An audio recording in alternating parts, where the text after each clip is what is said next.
হ্যাঁ গো হ্যাঁ, সত্যি বলছি। এই রেসিপিটা একদম এইভাবে বানিয়ে দেখো। একবার যদি তুমি বাড়িতে বানাও না, তোমাকে সপ্তাহে 2 দিন ডিনারে এই রেসিপিটা বানাতেই হবে। আমি কথা দিয়ে বলছি। রেসিপিটা কি জানো? রেসিপিটা হলো মাছের কচুরি। তো চলো, মাছের কচুরিটা আমি কিভাবে বানিয়েছি সেটা তোমাদের সাথে শেয়ার করি। খুব সহজ রেসিপিটা। তো চলো, প্রথমে ময়দাটা মেখে নিই। 2 কাপ ময়দা নিয়েছি, আর একটু মুচমুচে যাতে থাকে তার জন্য নিয়েছি 1/2 কাপ সুজি। একটু জোয়ান হাতে ডলে নিয়েছি, একটু দিয়েছি নুন, একটু চিনি, আর একটু ঘি, আর গরম জল দিয়ে, উষ্ণ গরম জল দিয়ে ময়দাটাকে বেশ করে মেখে নিয়েছি। তারপর একটু ঘি গরম করে ওই ঘিটা ওই ময়দার চারপাশে মাখিয়ে 1 ঘন্টার জন্য রেস্টে রেখে দিয়েছি। এত মুচমুচে হয়, এত টেস্টি হয়, সত্যি বলছি। একবার বানালে না পুরো মুখে লেগে থাকবে। আর এর সাথে খাওয়ার জন্য তুমি ওই যে দোকানের ছোলার ডালগুলো হয় মিষ্টি মিষ্টি, ওটা বানাতে পারো, বা তুমি আমিষ কিছু বানিয়ে নিতে পারো। আমিষ আলুর দম, নিরামিষ আলুর দমের থেকে, যেহেতু এটা মাছ আছে না, তাই নিরামিষের থেকে আমিষ আলুর দম একটু বানিয়ে নিও, দেখবে আরও বেশি ভালো লাগবে। তবে এমন টেস্টি হয় না, একদম গরম গরম মুচমুচে যদি হয়, খালিই খাওয়া হয়ে যাবে। চলো, আমার ময়দাটা মাখা হয়ে গেছে। এবার একটু ঘি মাখিয়ে নিয়ে ভালো করে ঢাকিয়ে 1 ঘন্টার জন্য তুলে রাখি। এরপরে কি কি প্রিপারেশন আছে, এরপরে আমি কি কি করছি সেগুলো দেখতে হবে তো নাকি, না হলে বানাবেই বা কী করে। আর এটা বানানোর জন্য পেয়েছিলামও বেশ টাটকা টাটকা কাতলা মাছ। এটা তোমরা কাতলা মাছ, ভেটকি মাছ, যেটা দিয়েই পারো বানাতে পারো। কাতলা মাছে, ভেটকি মাছে কাঁটাটা কম হয় তো তাই। চলো দেখো, কাতলে মাছের নিয়ে নিয়েছি কয়েক পিস পেটি। আর পেটিগুলো একটু বড় বড় সাইজের ছিল, তাই আমি অল্পই নিয়েছি। নিয়ে একটু নুন আর হলুদ দিয়ে মাছটাকে ভালো করে সেদ্ধ করে নিয়েছি। সেদ্ধ হওয়ার পর কড়াই থেকে তুলে একটা প্লেটে নিয়ে নেব। আর একটু ঠান্ডা হলে কাঁটাগুলো বাছবো। দেখো, কাঁটাগুলো কিন্তু মাথা ঠান্ডা করে বেছো, কিন্তু কারুর ওপরে মনে রাগ নিয়ে মাথা গরম করে একদম কাঁটা বাছবে না, তাহলে কিন্তু ওই রাগটা মাছেই থেকে যাবে। আর কাঁটাগুলো যদি থেকে যায়, মুখের মধ্যে যদি পড়ে, সেটা কি ভালো লাগবে? লাগবে না। তাই কাঁটাগুলো একদম ভালো করে বেছে নিও, মাথা ঠান্ডা করে কিন্তু।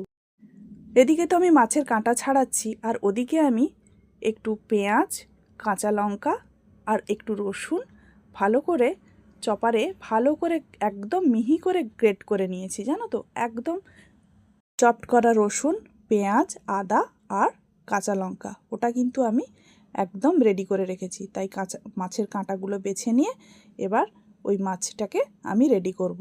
তো মাছটাকে কিভাবে রেডি করব সেটা তো দেখাই। আগে কাঁটাটাকে ভালো করে বেছে নিয়েছি, দেখো একটাও কিন্তু কাঁটা নেই। ঠিক এইভাবে তোমরা মাছের কাঁটাটা বেছে নেবে। তারপর বাছা হয়ে গেলে কিন্তু আর একবার ভালো করে মাছগুলোকে তো মাখাতে মাখাতে দেখে নিও।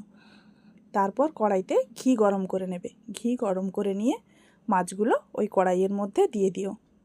সব সময় কড়াইশুঁটির কচুরি খেতে খেতে একঘেয়েমি চলে আসে, তাই আমরা কি করেছি আজকে একটু অন্য রকম কচুরি ট্রাই করলাম।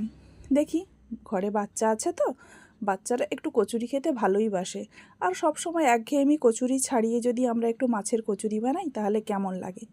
দেখো, এবারে আস্তে আস্তে করে ওই একটু পেস্টগুলো দিয়ে দেবো। আদা রসুন, একটু অল্প আদা রসুনের পেস্ট দিতে পারো, নাও পারো, কারণ আমি যেহেতু এখানে চপড পেঁয়াজ, রসুন, আদা, কাঁচা লঙ্কা সবটা দিয়েছি। আর একটু লাল লঙ্কার গুঁড়ো দিয়েছি, আর একটু গোলমরিচ দিয়েছি। এবার এটাকে একদম ভাজা ভাজা করে নেব। আর নামানোর একটু আগে দেব একটু গরম মশলার গুঁড়ো। তাহলে আমি কি কি দিলাম ভালো করে শুনলে তো। একটু আদা রসুনের পেস্ট ইচ্ছে হলে দিতে পারো, নাও দিতে পারো। আর চপড করা আদা, রসুন, পেঁয়াজ, কাঁচা লঙ্কা এটা দিলাম। একটু ধনে জিরের গুঁড়ো, একটু লাল লঙ্কার গুঁড়ো, একটু গোলমরিচের গুঁড়ো, একটু গরম মশলার গুঁড়ো, এই সমস্ত মশলাগুলোকে দিয়ে মাছটাকে একদম ভাজা ভাজা করে নেব। আচ্ছা, বলে রাখি, মাছ সেদ্ধ করার সময় আমি একটু লেবুর রসও দিয়েছিলাম, যেটা তোমাদের বলা হয়নি। আর পুর ঢোকানোর ব্যাপারটাতে আমি গেলামই না, কারণ ওটা সবাই তোমরা জানো কিভাবে কচুরিতে পুর ঢোকানো হয়। তাই সেই ঝামেলাটাতে আমি গেলামই না। তাই কচুরিগুলো এক এক করে আমি বেলে নেব। আমি আবার একটা একটা করে বেলে ভাজতে পারি না, একা হাতে ভাজি তো, তাই একসঙ্গে অনেকগুলো বেলে নিই। বেলে নিয়ে তারপর এক এক করে ভেজে নিই। আমার কিন্তু কোনো অসুবিধে হয় না। তাই সুন্দর করে তোমরা বেলে নিও। আমি তো ভাবছি এই ভিডিওটা যখন পোস্ট করব, আমাদের বাড়ির লোকজন দেখে আবার না বায়না করে বসে এক্ষুনি এটা বানাও। তো যাই হোক, সবগুলো বেলে নিয়েছি। দেখো সবগুলো কি সুন্দর করে বেলা হয়ে গেছে।